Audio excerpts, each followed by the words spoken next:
Hey there, I'm Valentina, and I've been thinking a lot about life lately. I'm big on being independent, thanks to my amazing dad who raised me that way. But things got a bit complicated recently when I had some issues with my not-so-friendly mother-in-law. Let me tell you how my husband Alan and I met. We were interns at the same marketing job when I was 24. We became good friends, and as you can guess, spending more time together made us fall deeply in love. So when we found out we were expecting a baby last year, we couldn't resist getting married. Some might think it was just because of the baby, but we genuinely wanted to make it official.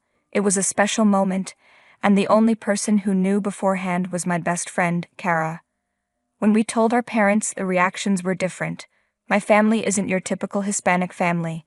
My father started with very little but built a successful company despite facing challenges as a person of color. He always encouraged my mom and me to break stereotypes and chase our dreams.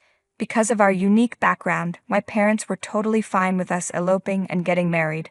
They were genuinely happy for us, and when we shared the baby news, they were overjoyed. However, Alan's parents didn't seem as thrilled. They weren't as engaged or excited about our marriage like my parents were. A week after we shared the news, my parents came over to our apartment for dinner, bringing their blessings and excitement. We invited Alan's parents too, but they didn't show up. Fast forward to my second trimester, and Alan's parents finally decided to visit us while they were in town for a friend's wedding. We all had dinner together at our place, but it was awkward. I was really looking forward to getting to know them better since we're family now, right? During dinner, Alan's dad kept asking questions about my dad's company, which made me uncomfortable. Alan's mom, Elaine, seemed especially focused on me, and it was clear she wasn't on my side. She made sarcastic comments that made me realize winning her over wouldn't be easy, but I knew I had to try for Alan's sake, because family means everything to him. The dinner was a disaster, and Elaine made it clear she wasn't happy. But I did my best for Alan, even though it was tough. Life went on, and Alan stayed busy with his marketing job, but dealing with his parents, especially Elaine, wasn't easy. While I was taking time off due to my pregnancy, we were about midway through the third trimester when my best friend Kara suggested it was time for a baby shower. We loved the idea. Being someone who loves to go all out, I wanted it to be the most amazing baby shower ever. We decided to invite all our friends and, of course, both of our families who hadn't met each other yet. It seemed like the perfect chance to bring everyone together. Kara, who's great at event planning, found us a beautiful, spacious botanical garden venue since our apartment couldn't fit so many people. About a week before the big day, we sent out invitations to all our friends and family, and both of our families confirmed they'd be there to celebrate with us. Both sets of parents arrived in town the day before the baby shower, and I had an idea. I suggested that we take them out to dinner to get to know each other in a more private setting before the big event. I thought it would be a great way to help everyone feel more comfortable before the baby shower. But little did I know, this plan would completely dampen my mood for the upcoming celebration. We made dinner reservations, and my mom was the first to arrive. I asked her where Dad was, and she said he got caught up with something important. As we were catching up at the table, Alan's parents joined us. My mother-in-law greeted my mom with a cold smile, and you could feel the tension in the air. Then my mom got up and shook hands with my father-in-law. "It's nice to meet you, Mariana." "Ah, nice to meet you." "Oh, we once hired a maid for our house who had the same last name as you," my mother-in-law said. We all just looked at each other, thinking, did she really just say that? "Oh, really? That's an interesting coincidence. Anyway, let's order some drinks," my mom replied, trying to move on. "That's a great idea. Also, why isn't your dad here, Valentina?" Elaine asked, and just like that, her comment got swept under the rug. To be honest, I was fuming inside. How could she make such a thoughtless comment to my mom? It really got under my skin. I couldn't understand why Elaine would say something so hurtful and insulting, not just to me, but especially to my family. I tried to put myself in Elaine's shoes, wondering if maybe she had some reservations about me because Alan and I eloped without informing her. Maybe that was why she wasn't accepting of our relationship. But even then, that didn't excuse her rude behavior toward my mom. I felt terrible for my mom. I couldn't believe she had to sit through dinner with that hurtful comment hanging over her. It's one thing if Elaine didn't like me, but my mom didn't deserve any of that negativity. I tried my best to shift my focus away from the awkward encounter, The rest of the dinner was just small talk between the parents while Alan and I continued to chat about the baby and our excitement for the future. After dinner, when it was time for our parents to leave, I walked my mom out. While Alan was seeing his parents off, I felt the need to apologize to my mom for Elaine's behavior. "Mom, I'll see you tomorrow. Thank you for being here. I'm sorry about what Elaine said. She hasn't exactly warmed up to me yet, but I'm hoping she'll come around eventually. It's okay, Maija. You're a wonderful girl, and I know you'll win her over in time. Your dad and I will see you tomorrow. Get home safe.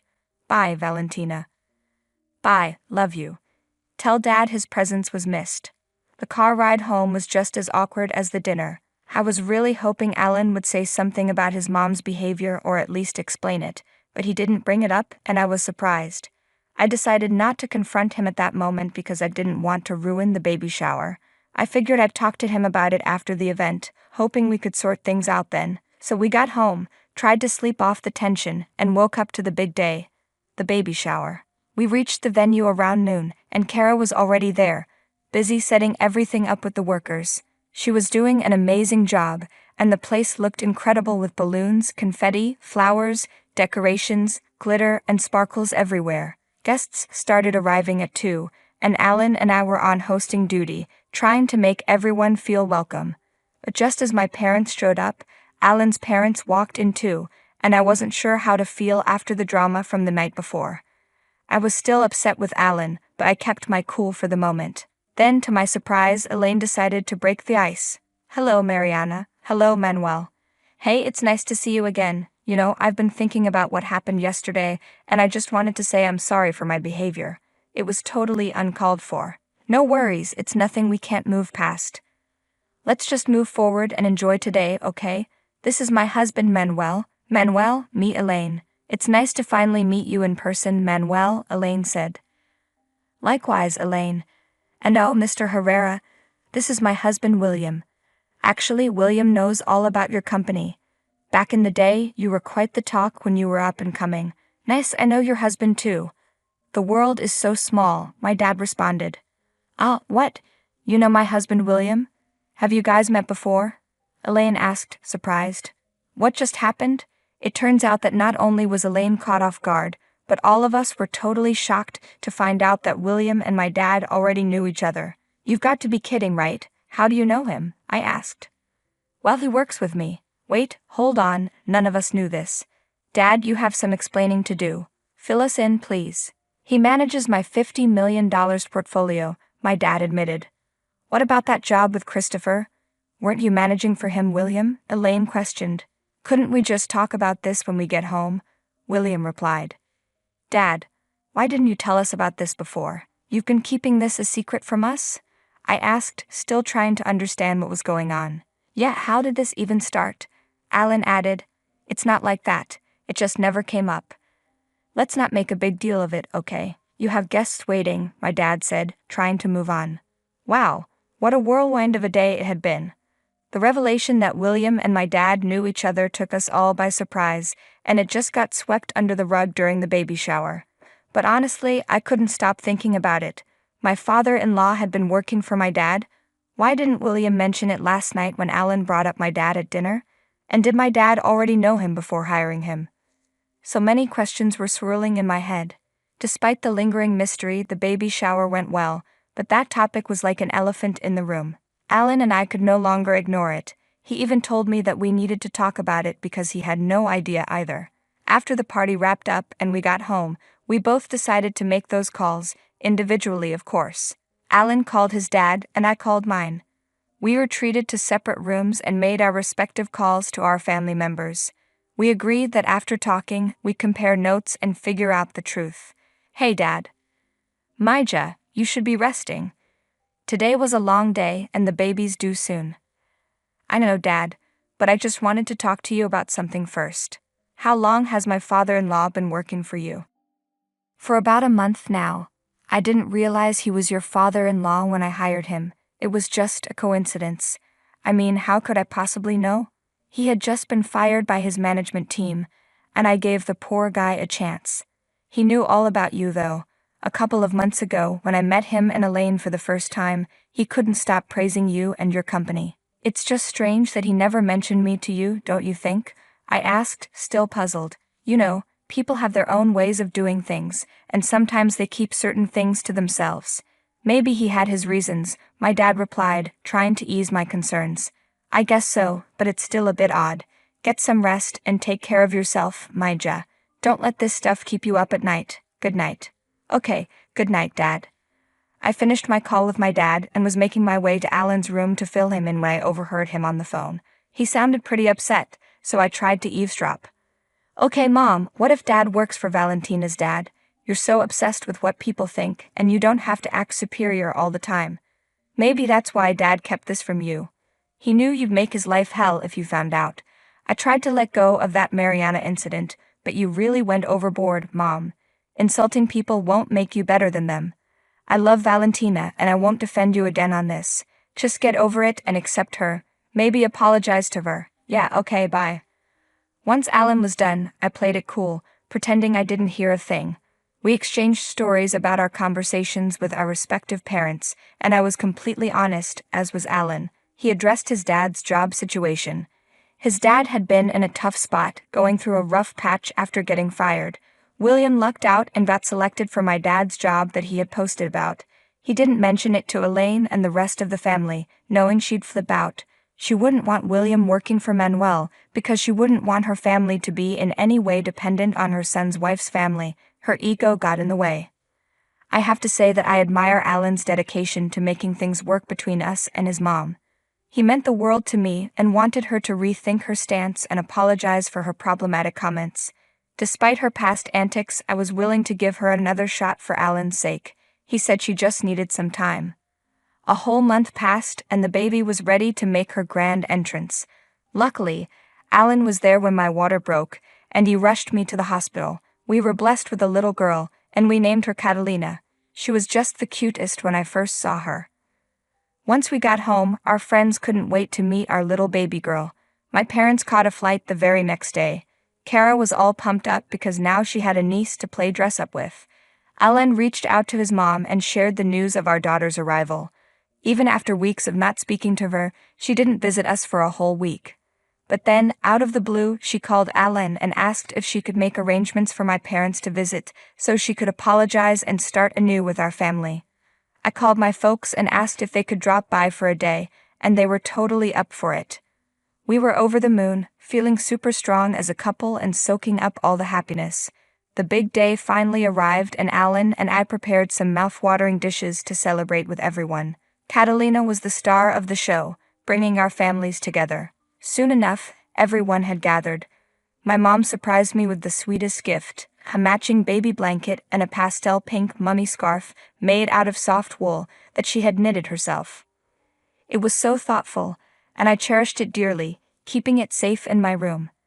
As we all settled in, Alan's dad took the lead and apologized for not informing my dad earlier that he was my father-in-law.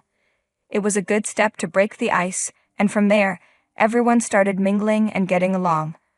My mom and Elaine even cleared the air, and it seemed like they were bonding over how adorable Catalina was and how she had gotten my eyes and Alan's nose. But in the middle of it all, I noticed Elaine was missing. I went to look for her and found her in my room. Elaine was soaking the scarf my mom made in her glass of fine wine, and to make matters worse, she poured the remaining wine all over the blanket. I could not believe the audacity of this woman. Without thinking, I snatched the wet scarf from Elaine's hands and stormed back into the living room where everyone was seated. All eyes were on me, and Elaine followed me out. Okay, that's it, Elaine. You've been driving me nuts since day one, insulting my parents, acting all high and mighty, and now ruining this sweet gift from my mom. You've been nothing but bitter, and you've treated me like trash. What the hell, Mom? What did you do now? Alan interjected. She ruined the present my mom got us. How immature is this? Why are you doing this? Being this petty isn't making you look good, you know. I've given you way too many chances. I've seriously given it so many tries to let go of the past and move on, but it's like you're stuck in your ways, huh? I've been putting in the effort to build a connection with you because I genuinely care about your son. I've put up with all the nonsense, but it's like you're not even willing to hear me out. You're just so set on trying to hurt me. I think it would be better if you just left and stayed away from my family. Alan, please, honey. You're my child, and yet you're the one who's acting like a child. We've tried to give you a chance to make things right, but you keep pushing it. I won't tolerate this behavior anymore. Dad, can you take Mom home? Elaine, maybe it's best if we go home now, William chimed in. Let me tell you, it was like a drama straight out of a reality show. When Alan put his foot down and asked his mom to leave, the whole room went silent. You could have heard a pin drop. Elaine's face turned white as a ghost, and she started bawling like a baby. It was like a soap opera unfolding right before our eyes. I have to admit, seeing the look on Elaine's face after her son asked her to leave was pretty satisfying. As she walked out with tears in her eyes, I couldn't help but feel a little vindicated, and it felt pretty darn good. I always believe in treating people with kindness and respect, but sometimes some folks just need to learn their lesson the hard way. Alan was very apologetic to my parents, and honestly, they deserved it. Even my dad told me that the next day, my father-in-law reached out to him at work and apologized for his wife's behavior. But hey, we're done with all that nonsense now. We've cut off Elaine from our lives, and good riddance, I say. Ain't nobody got time for that negativity when we've got our adorable little Catalina in the picture.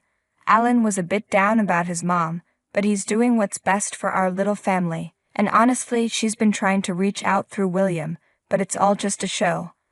I ain't falling for that act again. What goes around comes around, folks.